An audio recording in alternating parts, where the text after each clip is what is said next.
Good evening, everybody. This is, I think, our 8th or 7th or 8th show of Call the Doctor. My name's Dr. Mark Perlmutter. I have special guests tonight to really address the topic of advances in foot and ankle surgery. I first met the senior member of this group, the Purvis Moyer Group, about 7 years ago when the founder of the group, Dr. Carl Purvis, worked with me at the Nash Hospital, and he was just the gentleman's gentleman.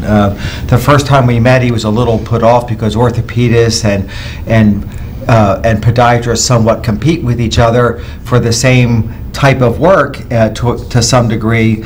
And then when I told him that the best podiatrist I've ever met put me through medical school, my father, it kind of broke the ice and we became friends. Shortly after, Dr. Moyer joined the practice, and our conversation reiterated. It was the same conversation. It was the same conversation. He was very tickled to come back and talk to me about how your dad was a podiatrist, and he was very excited to have met you. And that sense of competition doesn't really exist between us, because although we even trade patients back and forth academically so that they end up with the best outcome, and we've done that for years. And the point of this program is that you don't have to leave the area for quality care, and that I can bring, as I have on previous weeks, people who are technical business competitors of mine up to show to you that quality health care is available in our demographic, in our region. You don't have to travel out for the state-of-the-art medical care. So let's start talking about the Purvis Moyer Medical Center, Foot and Ankle Center, and there's one member that's not here today. She's the daughter of Dr. Purvis. She's a fabulous podiatrist. Her name's Jennifer. Unfortunately, she couldn't come today. So we have 2/3 of the group here today. Okay. So. Unfortunately, not the good 2/3. Yeah. The other third was here would be perfect. The best-looking third is not here. Correct. All right. So, at any rate, let's start off talking to Peter Moyer, and give us your assessment of the recent history and the development and the growth since, and even before Dr. Moyer retired. And by the way, we're about at a 2-year retirement since his passing, and he's been in our memories ever since. He was just an institution in this town, very beloved. And for a doctor to be loved by virtually every other staff member and by every patient that crossed his path, that speaks volumes years after he's gone. So share with us the history of the Moyer's Purvis Center. Yeah, so the practice started roughly 46 years ago, and I do believe we're in the same location that we've been in for that long of time. He started the practice with his wife, Kathy, who was an RN, and they built that practice up, put both their kids through college through that practice, and then he got busy enough where he needed to get a partner. He spent many years trying to find one, and I met him at a conference, and we just kind of hit it off right off the bat, talking. And since then, we've been able to really, since it was one person, now he had added me to the practice, we were able to give better care, and the wait time wasn't as long. And then Jennifer Purvis came on, which even helped more. And then we had the passing, unfortunately, of her father 2 years ago, and that gave us an opportunity to kind of talk to Dr. Martin about coming on and joining in the practice to really support what our community needs. What type of care does the practice in general provide to our community? Well, Mark, you know as well as I do, when we have a community kind of out in the middle of nowhere and patients have a hard time traveling, you kind of have to do everything. That's exactly right. You have to be good and competent in everything, and that's what we've been able to really do. Before I got here, there wasn't really good wound care, for the diabetic foot and understanding how that works. So I was able to bring that. And now with Dr. Purvis coming on, Jennifer Purvis coming on, she added a dimension of orthotics and biomechanics structures and some nutrients things. One of the, vitamin D deficiency, was one of the big things that changed our practice. It is in mine as well. Yeah, and then now we're able to expand even more with Dr. Martin coming on. He's, board certified in rear foot surgery, and he can do pretty much any reconstructive surgery that's needed. He does ankle implants, so we've actually got a real diverse practice now that covers all angles in our own town. Let's talk a little bit to Dr. Martin. Scott, this is a foot. That is. Minus the soft tissues.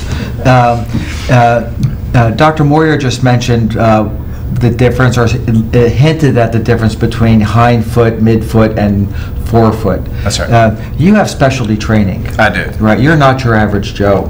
I appreciate that. So please explain to us, using this model so that the patients, that potential future patients that are viewing public really have a good understanding that this complicated machine really just cannot be traded only by changing shoe wear, although we will address that point.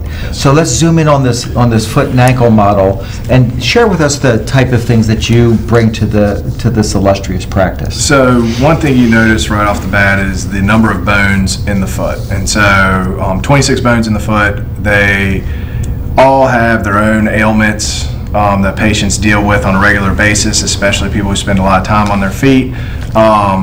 In podiatry world, there's forefoot surgery, then rear foot surgery. So rear foot surgery is back from the midfoot back to the heel, and then you get into ankle surgery. The ankle being the joint above. Here above where the foot bends the foot up and down. Forefoot surgery involves more of the joints of the toes, as well as the bones that go to the toes within the arch. When you get back to the rear foot, it does get a little bit more complicated. The rear foot sort of dictates and sort of tells the forefoot what to do. There's a lot of arthritic conditions that come in the back of the foot. There's a lot of other common ailments that patients have, such as heel pain, that can get complicated depending on what is causing the pain, which is part of the workup that we provide at the office. A lot of the surgeries involved with the forefoot and rear foot carry different treatments, as well as a lot of the conservative treatments. By conservative, you mean non-surgical treatments? Non-surgical, yes, sir. Non-surgical treatments, to where there's a lot of things we can get into a little bit later that involve boot immobilization, where you see people walking around in big Velcro boots that basically give the joints a break and allow you to allow inflammation and pain in the joints to ease. And then there's obviously medicines that help with joint pain that we can prescribe, as well as there's also physical therapy falls in the realm of what we call conservative treatment or non-surgical treatment. So your emphasis, like most people that we bring on this show, your emphasis is non-surgical treatment. That's right. And so usually your typical surgeon for rear foot, especially rear foot and ankle issues, and also forefoot issues, is you want to try everything you can to avoid surgery, because all surgeries come with their own recovery times and risks of surgery and healing time and downtime out of work. And so with conservative treatments, you can get people back to work, keep them in work, and avoid having to go through a costly surgery, and you sort of leave surgery as the last resort if all other treatments have failed. Exactly right, and that's true for almost everything that we do. You started off your practice in Roanoke Rapids, north of here. I did. And then we were able to attract you to this community. That's right. Tell us what the advantages of the very wonderful environment that the Nash Hospital creates for us. Share with us how that has enabled you to really blossom as a stellar surgeon. Well, I've absolutely enjoyed being part of the treatment team here in the community and taking care of patients around Nash County. Roanoke Rapids not too far away, but in Rocky Mount and the surrounding communities, with having UNC Nash here, that does allow me with a facility to provide sort of some of the best care I can to my patients in this area. It's working with not only some of the physical therapists at the hospital, but also in the OR itself with the staff, the surgical techs that work there, the scrub techs that are basically the staff that help out during surgery, are some of the best I've worked with. And then also the doctors, the hospitalists who take care of patients when they're in the hospital, that we work closely with some of the diabetic foot patients that we deal with that have infections or other wound issues that are more complicated, that need inpatient treatment versus outpatient treatment in the office. And working with them has really been very beneficial for me to get my patients the best care they need in a timely manner to avoid any poor outcomes. Yeah. To be a surgeon of excellence, you need to be in an environment that supports you perfectly. We have a wound care center at the hospital for wounds that are in other locations and more complex that we can deal with as an outpatient center. So there's a spectrum of our ability to provide care for the patient, from very mild conditions to extraordinarily severe conditions. And partnering with NASH, because none of us are employed by NASH, we're all independent, but we thrive in an environment because they create the situation where we can actually succeed without any compromise. Whereas in other hospital systems, I think all of us have worked in them, you really are superbly compromised by either the administration or by the lack of talent in the operating room. Here, and certainly within the therapy department after the surgery, here we're able to enjoy a continuum of excellence where we're part of a genuine team that enables us to be as good as we are, right? So we're going to break now, and on the other side of the break, we're going to talk to Dr. Martin specifically about certain diseases, certain sources of pain in the foot and ankle. And you guys are invited to call in and ask us your questions. There are some that are calling in now, and we'll get those on the air. But if you have questions, this show is called Call the Doctor because we're inviting your involvement. Please call with your questions, and you do not have to speak on the air if you're shy. We'll write down your question and just give your first name and or make up a name, but we'll get your question aired so that the public will share your concern.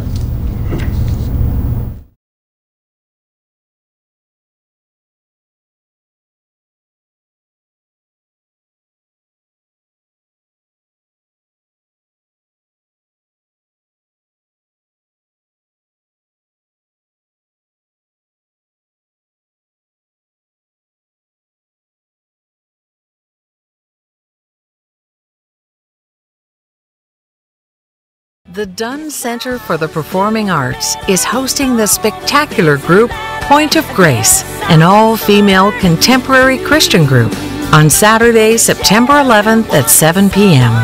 The music of Point of Grace has been your soundtrack to live a life of faith for over 20 years with songs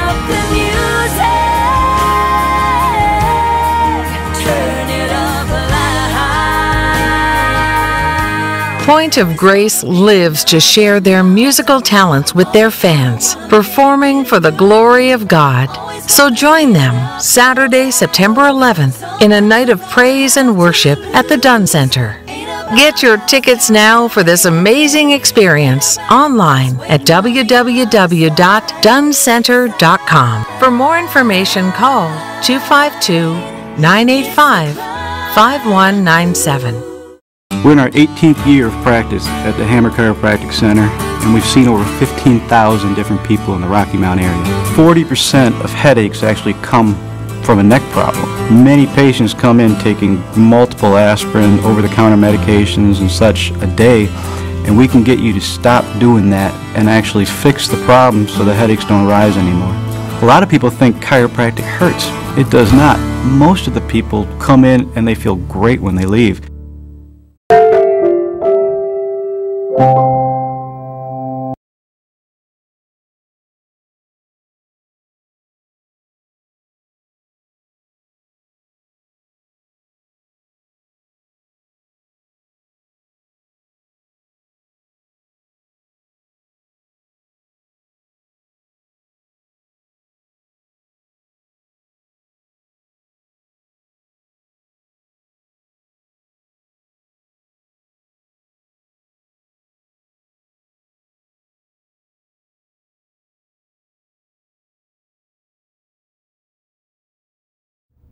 Welcome back to our second segment in Call the Doctor. Again, please call in. To my right is Jean Kitchen. She's on the board at the hospital, but also a dear friend and a valuable co-host for me. She brings in a perspective from the public that I think is very important. And then again, switching chairs, To my left is Dr. Martin, and we're going to ask him to talk to us again about heel pain in general. You know, I deal with a lot of wrist pain, and I'm looking at a foot as just an ugly hand. And so one of the most common things I see in my practice as a hand surgeon is people complaining of generalized wrist pain. It's also a very common thing that the analogous part of the foot and ankle translates into heel pain. Hold our model again and tell us a little bit how you deal with foot pain and what are some of the diagnoses that translate into this very common presentation. So with all the foot pain, generalized foot pain that we see, we can usually break it down, as we were mentioned, to the different areas where you have forefoot pain, which deal with the toe joints, which typically have different causes. Then you have your midfoot pain, which also leads from either injuries or arthritis or joint damage over the years. And then your rear foot pain, which heel pain has to be one of the most common complaints that we see on a daily basis. And one of the toughest to get better. It is. And unfortunately, it doesn't get better right away. It does take a lot of work with the patient on getting better over time and differentiating between different types of heel pain. So there's heel pain on the back of the heel, which involves the Achilles tendon, which is the large tendon that comes down from your calf muscle and attaches to the heel. And then there's heel pain on the bottom, which this model shows a nice little heel spur, which a lot of people have as well. They are treated in some ways the same way, and then you have to change up different treatments depending on if it is heel pain on the back or heel pain on the bottom. Heel pain on the bottom is most common. There is a structure that attaches to the heel. It's basically, if you think of it like a ligament, which is a structure that goes around joints, but instead this one runs from the heel to the ball of the foot. It can become inflamed for different reasons. And figure out the reason for the inflammation and then how to get rid of the inflammation, because in the body, for most cases, especially when you're dealing with bone and joint issues, inflammation results in pain. With heel pain, first is figuring out the causes. A lot of people, it's from shoe wear or change in activity. I've seen patients who have had an injury, such as a construction worker that I dealt with that had a direct heel trauma where it's stepping down and having a fall where blunt trauma to the bottom of the heel caused the inflammation. And unfortunately, there are some patients who just have heel pain for no clear reason, but the treatment typically starts off the same as the conservative treatment that we previously talked about. With heel pain, you want to avoid surgery if at all possible. It involves usually anti-inflammatory medicines that we saw from prescribing, as well as home physical therapy exercises. So anti-inflammatory medicines are things like Advil and Aleve, ibuprofens, right? And ibuprofens that help get the inflammation out. And then there's different home exercises that we do, and then if those fail, you go on to possibly physical therapy or the boot immobilization, where you end up in a boot immobilizer, which is a big Velcro boot that sort of lets everything calm down but still lets you to go about your daily activities such as walking and What about the over-the-counter things that we see in drugstores all the time, like the heel cups, the expensive shoe inserts? Are people really wasting their time with those? Because you can drop a lot of money. You can. On gel pads and Thule cups. You can. And special shoes. So I agree. So with heel pain, I see a lot of patients who buy those inserts, such as gel inserts. I see Dr. Scholl's is a very common one that has there, and then as well as a bunch of other brands that have come out to where it adds padding, which a lot of people think will help their pain because you have more cushion where you have pain. But typically the more stiff orthotics, which is the tough part, and the stiff shoe inserts are the better ones to support that ligament that's inflamed or that structure on the heel. So you can go to the store, you end up buying the wrong thing, you end up 30, 40, even 50 bucks with something that doesn't really help you. Let me interrupt you for a second. We have a caller coming in to ask you a question. I sure do. I do. You are on the air. Would you please ask your question? Yes, I'd like to figure out why bunions are more prevalent in ladies than there are men. I'll hang up and let you. Good question. Thank you. So, with bunions, I do have a fair number of patients who are male patients that have bunions as well as female patients. With bunions, there are different reasons and causes. A lot of bunion patients, the cause of bunions are actually hereditary. You can usually blame it on your parents or your grandparents because it's how their foot structure was.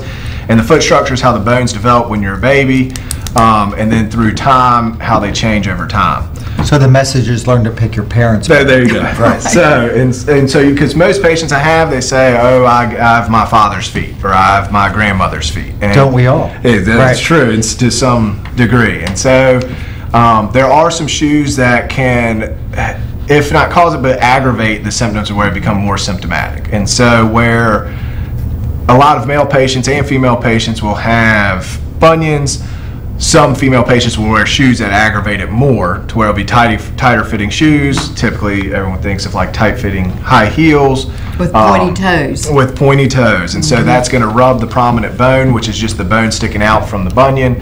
And so they get more symptoms from it where they get the inflammation from the tight shoes and then have pain and seek treatment.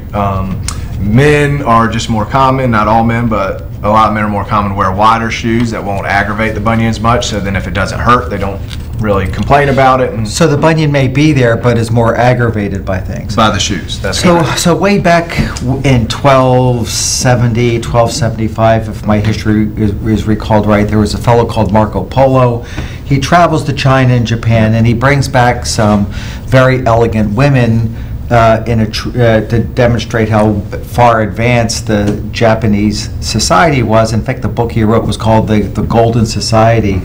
And he arrives back in Paris and he brings geisha girls with bound feet. And that's what's really started a tradition of elevated heels and pointed shoes. And when you look at population studies throughout the world, bunions are not common in India, but they are common in Indian women who emigrate to Western civilizations.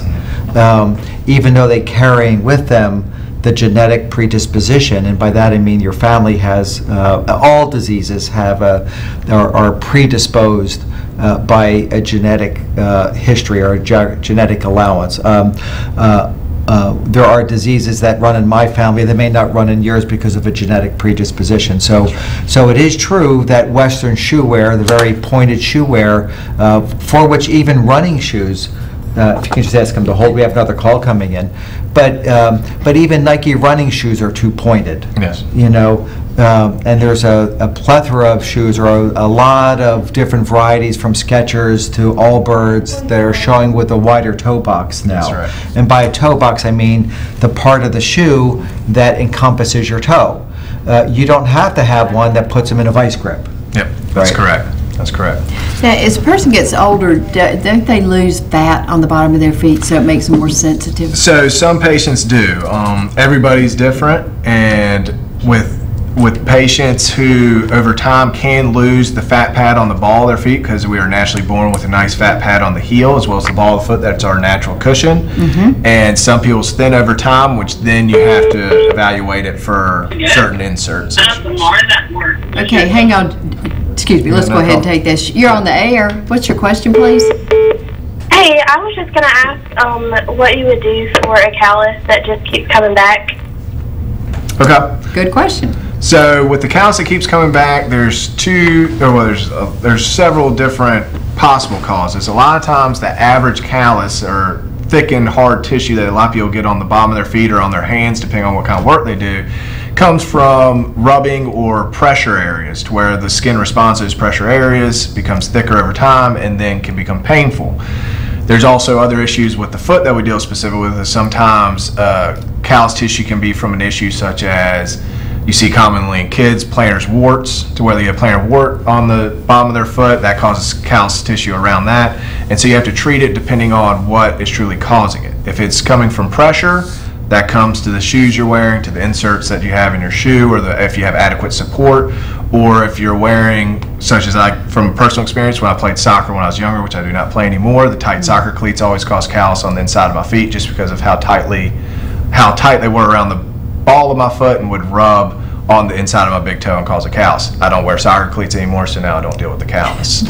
So a callus is really God's way of adding padding to your foot or to your hand. And if you have excess pressure in an abnormal location, say for example, let me steal the model again, say you had what's called a splay foot, where your metatarsals spread out excessively, or if you had a bunion deformity here and you weren't able to bear all the weight normally under this great toe, which is approximately 50% of your foot weight, you can actually develop a callus here when you, under your second and third metatarsal heads, by putting excess pressure here. So when a patient comes to me, and certainly to your practice, calluses teach us the history of the weight-bearing pattern of your foot. Very much like when somebody comes to my office with foot problems, I want them to wear their shoes that they wear all the time, not their best shoes. I want to see the wear patterns on the bottom of your sole of your shoe, and I want to see the calluses on your foot. Don't shave them before you come to me, because I want to see if you're callusing excessively here or on the bottom or somewhere in the middle over here. That's very, very instructive to us about abnormal weight-bearing patterns. So to your question, ma'am, if a callus keeps coming back, then something's either wrong with the shoes you're wearing or your posture within that shoe. That's right. Or the anatomy of your foot. And I would make an appointment with the Purvis Boyer Center because it should never keep coming back. That's right. Particularly if you change the shoes that you wear on a regular basis. If it's not just the same pair of shoes all the time. Can it hurt you to just go with the callus? So if you have a callus that's not painful and not causing any problems, it will not for the average person will not cause a problem. In certain patients, depending on their medical history, it can cause a problem, such as, and we'll talk about in a little bit, is our diabetic population that we see a lot of times because of some of the issues that they deal with their feet. A callus can become a wound or an open sore on the skin because of that continued pressure. Most people who have calluses, though, will either use things such as a pumice stone, which is like a smooth stone with a little rough stone part of it that they'll sort of file on it, or use an emery board, that kind of stuff, to keep the callus from building up too much before it becomes a problem. Or, like we talk about, changing shoes or what you have in your shoes to help with that. Yeah, and I've seen calluses on the side of feet because people alter how they walk because of heel pain. That's right. And one of the common causes of that in my practice has been a condition which a viewer had called in over break and asked us about, and her question was, I've been diagnosed with plantar fasciitis. That's right. Can you explain that to me and tell me how it's treated? That's right. So plantar fasciitis takes us back to the heel pain on the bottom, and that structure, the plantar fascia, and fascia is basically what we call soft tissue within the body that has a certain role. And in your foot, you actually have what's called a fascia that runs from the bottom of the heel here to the ball of the foot. So it's a tough material. It's a tough material that basically works to where, if you think like, I guess one way I try to explain it is, if you think of the foot like a bow and arrow, and the bow part, the joints and the bones are like the wooden part of the bow, and this ligament is like the string of a bow, and the tension on that ligament is important for the structure of your arch. But for different reasons, that ligament at the base of the heel, sort of similar to what a spur is, can become inflamed and painful. So that is typically called plantar fasciitis. What a lot of people you'll hear in the past and still currently will say, oh, someone told me I have a heel spur, which people with plantar fasciitis or heel pain may have a heel spur and may not. A lot of times patients that I see, and they might be just as painful, correct? They might just, and they can be as painful, and to where, and they're usually related to where, you know, a patient will be referred to our office because they had an x-ray that showed a heel spur, but then they come in and we found out that the pain is not actually near the heel spur and it's elsewhere, and it was just a finding. So having a heel spur does not mean that you need to seek immediately treatment, but at least evaluation to make sure it's not causing the problem. But with the plantar fasciitis, it goes into the anti-inflammatories such as Motrin and Aleve. In the office, we can treat patients with other treatments such as cortisone injections, which do help patients get better sooner and get better to where they can return to their previous activity levels and return to work. A very rapid improvement in discomfort. Right. But you also have to wear, and not everybody prescribes it, I don't know what your pattern is. In my office, I'll prescribe a splint for nighttime. That's right. And nobody ever sent me a Christmas card for this splint because, you know, you have to wear a splint that holds your foot up in a position like this all night long. So it goes on the bottom of your foot. Just Google or go on Amazon and Google plantar fasciitis splint, and you'll see something. So it's a 90-degree splint that you wear in the evening, and your significant other doesn't send you a Christmas card either for that, do they? But it takes a good 3 to 6 months for this condition to get better? It can. It's a gradual increase to where as patients will see in the office, if we do combine treatments such as proper shoe inserts, anti-inflammatories with possible cortisone injection, night splints, you usually get significant improvement within the first month or so, but it still lingers and you have to keep up the treatment. A lot of problems that patients have is they start feeling better, so they stop doing some of the treatments that we recommend, and then you see them 2 months later and all of a sudden the pain's starting to gradually come back. It is something you have to stay on top of. And the reason why it takes a long time is because this tissue does not have a great blood flow. And so it stretches, it gets injured, we splint it in a stretched out position so it doesn't contract, because the hallmark of it is your first steps in the morning are very painful. You walk like a newborn deer getting out of bed. And so you stretch out this ligament that has healed in a contracted way. Your first step stretches it, re-rips it perhaps, and you start this futile cycle of constantly re-injuring it. So if you sleep with the splint on and you take the anti-inflammatories compliantly, you could avoid surgery. Yes. What if they need surgery? Describe that for us, because there is a surgical correction for those that just don't get better, right? There are. So there's a couple different surgical treatments that can be involved to where there are some percutaneous procedures, similar to what's called meaning no incision. No incision, to where you go through the skin through very small little puncture sites, to where you do something called tenolysis, which is basically go in there and break up the scar tissue and inflammation that can help the inflammation heal quicker, help the ligament-like structure of the plantar fascia heal quicker. In other cases, there is a surgery where you go ahead and actually release the tension ligament to release that tight ligament that you're trying to stretch out the whole time if patients do not improve. And in that time, you can also remove the spur, but as with any surgery, there's a risk of complications, so we usually leave that as the last resort for people who, I would say at least a minimum of 6 months of no improvement, if not longer, with conservative treatment to make sure that you've tried everything you can to avoid it. Right. Does the one where you had the minimal, and I don't know the words you said for that, but anyway, is that done in the office? It is not. I do not perform that in the office. That's one I do at Nash UNC and am able to do in the OR, because we are able to make patients a little bit more comfortable, because it is slightly uncomfortable when you're having to go through the skin and you're aggravating a tissue that's already inflamed and aggravated. And so we're able to provide patients with local anesthetic, which is just something that we inject around the heel to numb it up when we do it, and it allows for it to be a lot more comfortable of a procedure for the patient. And the hospital has had to because of COVID, not have have surgery unless it's urgent, if it involves an overnight stay. But the majority of what you guys do is they don't have to spend the night anyway. It's in and out surgery. Yes, so y'all are still going strong. We are. Going strong. And one of our unique advantages is the amazing anesthesia department that I have both at Vidant in Tarboro and at Nash, and he has at Nash. They enable us to do outpatient surgery. Our patients typically don't feel their incision site for days, you know, and the narcotic use is almost negligible. The pain afterwards is extremely manageable. So it's in spite of the restrictions imposed on the hospital because of COVID, our anesthesia department helps us continue an outpatient basis, because our needs for admitting people because they have intractable nausea after anesthesia are very low. In fact, they're non-existent anymore. And so thank you, anesthesiologists. You help us a ton. So let's take this to the extreme. I'm going to zoom in on this model one more time. So I'll show you the inside of the foot. Can you zoom in for me, my friend? I'm going to hold the tibia bone above the ankle. So the typical foot has an arch from the heel that goes up towards the toes. And we talked about a ligament that kind of suspends that arch and keeps it tight.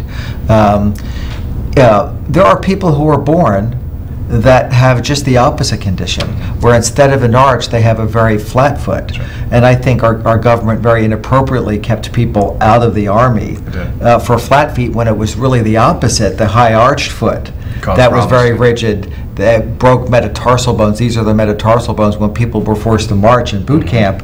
And because a very flat foot is like a duck's foot, it's floppy, it bends into 100 directions, but a rigid, high arched foot if you see what's called a cavus foot, think of the word cave. That's a very rigid foot. It's very unforgiving. It is. And often infinitely more painful, but much more rare. Right. A flat foot is common. A viewer had called in a question and asked us, her son's enrolling in the military, he's got flat feet. Tell us a story about, should he anticipate problems with a flat foot, either while he's in boot camp, while he's deployed, if he's deployed, or throughout his life? So with flat foot, there are a lot of different treatment options. So first is supporting the arch if you can, if it's to where proper shoe wear goes into it again, proper arch support, as well as there's bracing that can help support it. I would not technically recommend right off the bat if someone has flat foot and they're thinking going to the military, going to have what we call flat foot reconstruction, where it's a major complicated surgery where we basically rebuild the arch and move tendons into different areas to recreate the arch, which is highly complex and would actually likely make it very difficult to go into service because of the heal time and the scar tissue and everything from there. With proper bracing and support and shoe wear, you can have a normal life going to the service or going to your job as any physically demanding job relatively and do well. There are still some patients with the flat foot that can develop arthritic conditions to where, because the joints do not line up as the normal foot, which very few people actually have a normal foot, the joints can have a little increased wear and tear on them that result into more arthritic conditions that have to be treated down the road, and such as with surgical treatment if it got bad enough. But typically with the proper support to offload the stress on the joints and the ligaments and tendons that are involved with a flat foot, you can relatively get by and do very well and be active. Very rare do we need surgery for that. That's right. Right. It's not a life-restricting thing like it was deemed like it used to be. That's correct. I have one combined question for you, which also came from a viewer that was just sent to us. And then we're going to go for a break in a few minutes to leave time for your partner to teach us about, and you're going to join us again, for advances in wound care of the foot and ankle. And that will be after we have our next break in a few minutes. The last question for you specifically is, how do you, and try to make this concise because we're running out a little bit of time here, how do you treat the painful bunion?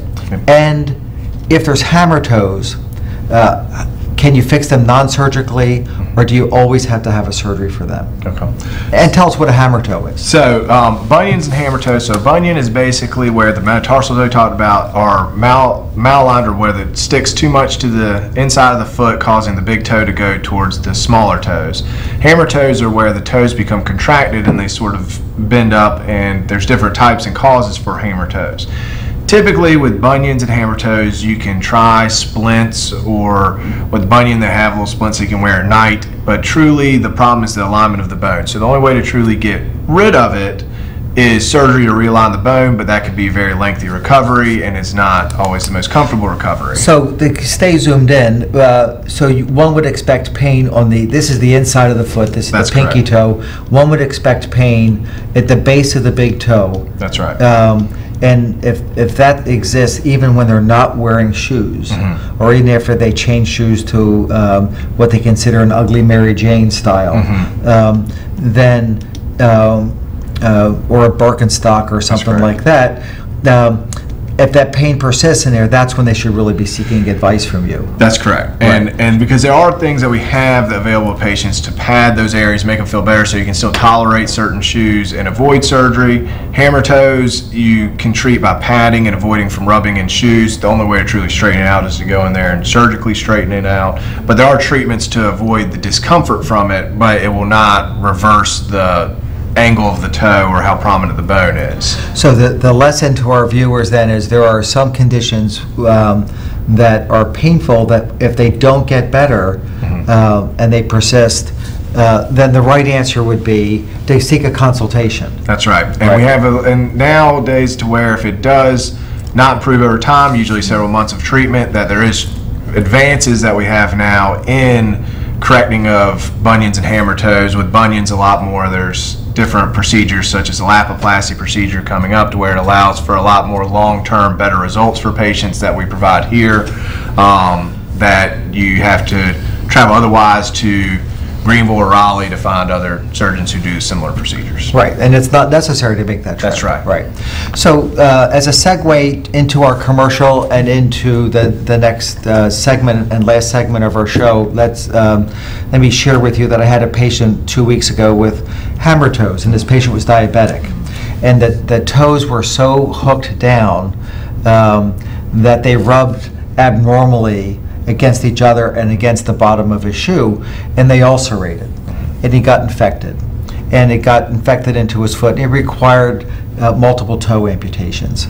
That needs to be avoided through patient education, and there are many things that we can do that will prevent you from getting toe amputations, because the toe amputations don't work because of your lack of blood flow. You'll find that amputation level marching right up towards your knee. That's correct, and so the best way to prevent a below knee amputation, which is not uncommon in diabetics, is to seek wound care immediately if you see a break in your skin, particularly if you're diabetic. We're going to break for our last commercial during this segment, and we'll see you on the back side.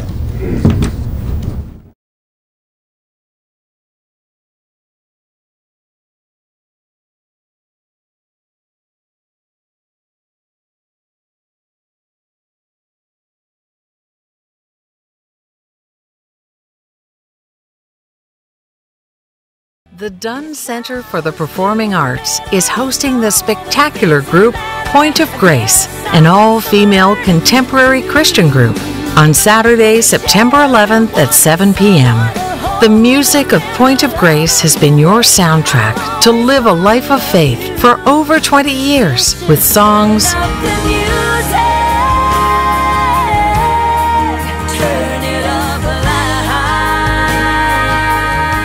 Point of Grace lives to share their musical talents with their fans, performing for the glory of God. So join them Saturday, September 11th in a night of praise and worship at the Dunn Center. Get your tickets now for this amazing experience online at www.dunncenter.com. For more information, call 252-985-5197. What is the Davis Furniture difference? The difference is we buy with you in mind. For generations, we have listened to our customers. We can help you find the look you want for every room in your house. Quality, style, color, and of course service. Follow us on Facebook and Instagram. Davis Furniture, the family business where we treat you like family. Let us help you make your house a home. Davis Furniture, historical downtown Rocky Mount, on the corner of Hill and Main. The tank is on E, and your low tire pressure light is glaring at you again.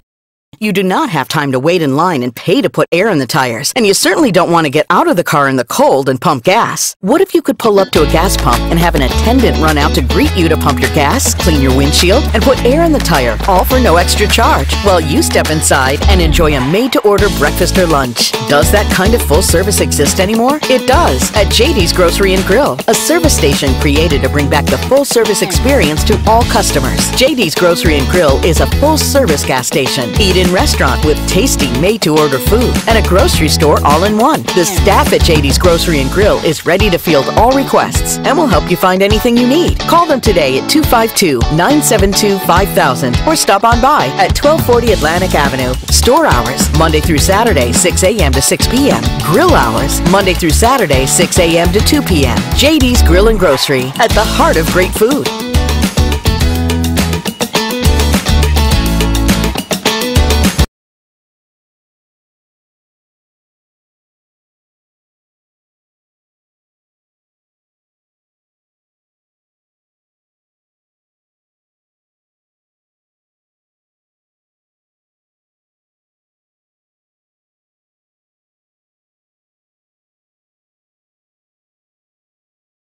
So one of the most common things all three of us have seen in our practice is the diabetic foot. I gave a little segue into it just a few moments ago.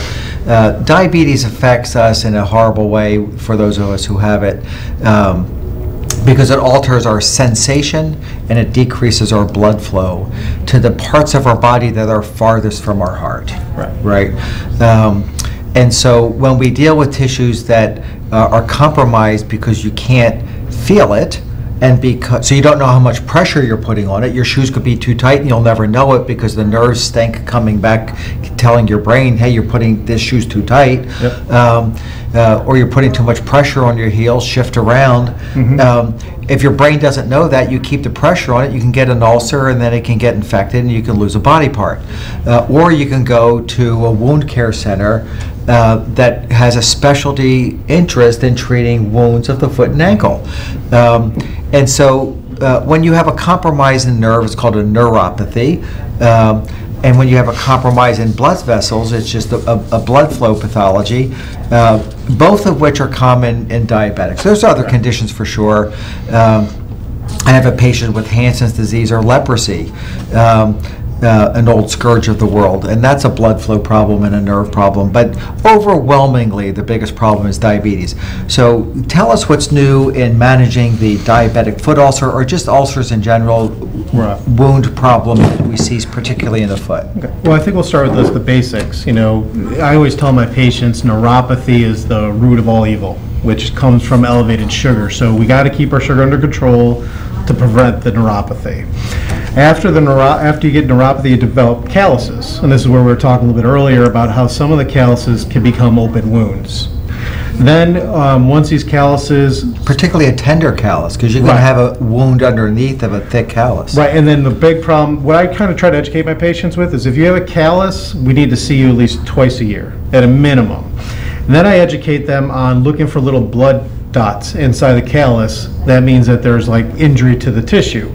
And that's when we really start seeing them frequently, because if we start seeing them more frequently, some patients I'll see every 4 weeks, some I'll see every 2 months, based on their callus formation to prevent them from developing an ulcer.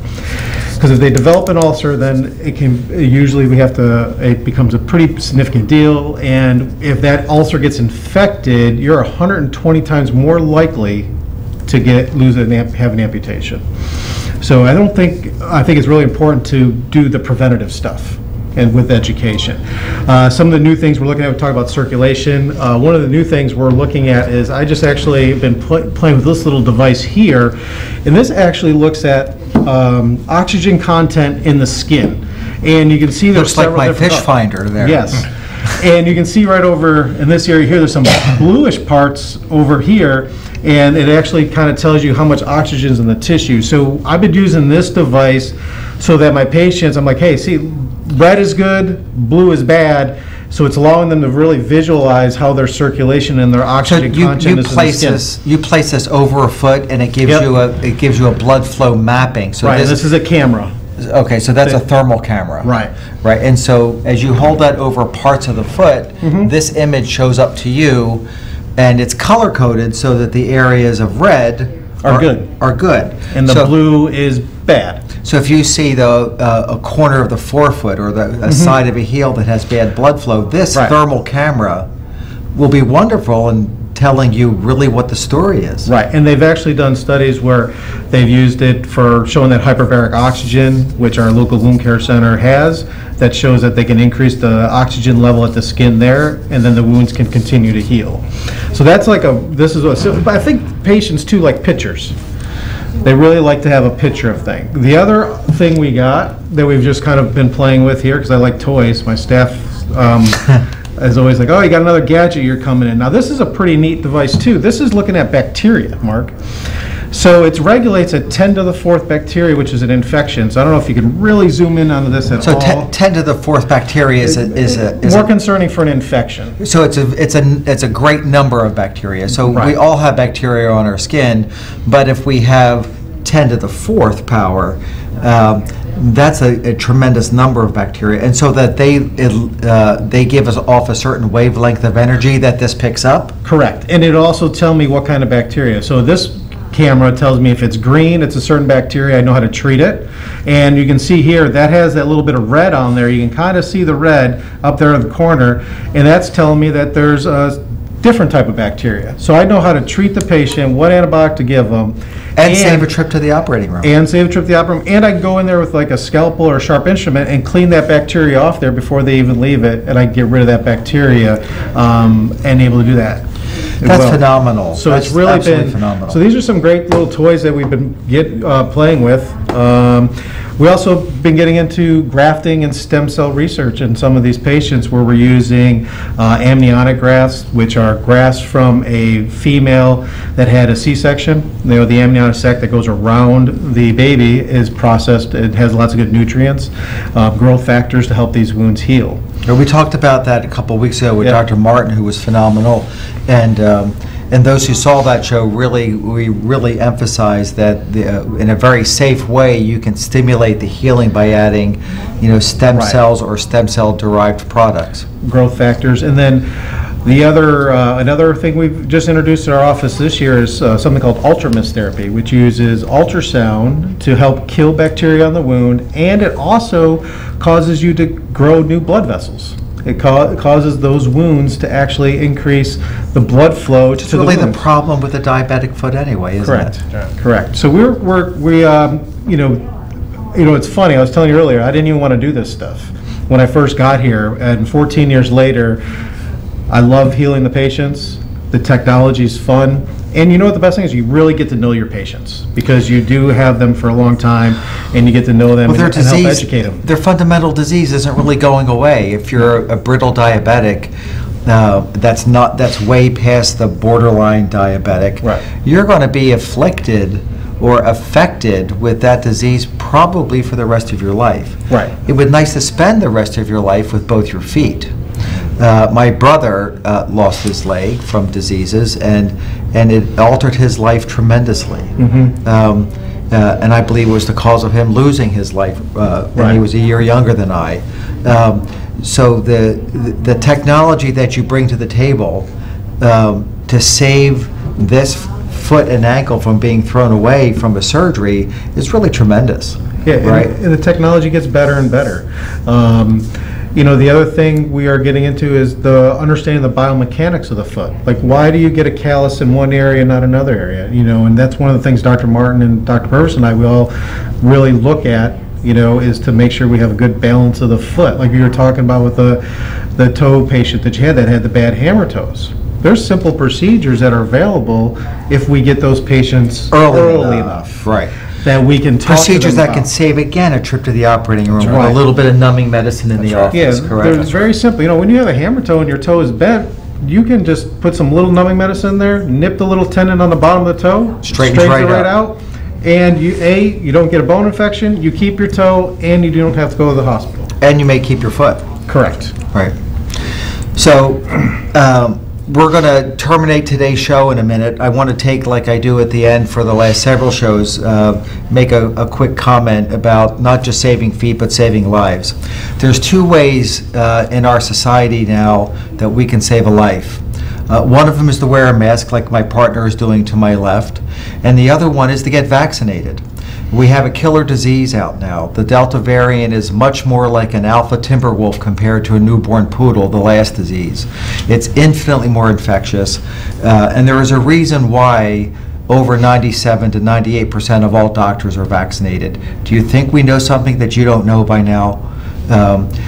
Get vaccinated, or at least wear a mask. The life you save may not be just your own. You have the ability to transmit this disease without actually being symptomatic, and you may be responsible for the death of a loved one. And that is nothing that you really want. So be responsible. You have two choices. Wear a mask compliantly, particularly in public and indoors if you're not vaccinated, and strongly consider getting vaccinated. My email will be made available. If anybody wants to email me about the truth about the benefits of vaccination and the myth and the purported dangers of the vaccine, which are all bull, please feel free to email me and I'll personally respond to you. This is an impressively safe vaccine. I will be surprised if all vaccines are not modeled after this vaccine. And the fact that it's something I think is baloney, this my body, my life stuff, virtually every state in our country requires measles, mumps, and rubella to get into elementary school and then into high school. Vaccines are mandatory in every state in our country, in DC, in Guam, and Puerto Rico. it is something that's not new to us. And certainly anybody listening to this has received multiple vaccines, probably more than 20 in their life already, by much more dangerous methods than this impressively safe vaccine. So I invite you to email me. I'll personally respond to you and give you the truth about the safety factors surrounding this vaccine. In 2 weeks, we'll be back. We're going to talk to the vein clinic and talk about ways of removing unsightly or painful veins. Thanks for joining us today and joining Call the Doctor. Good night.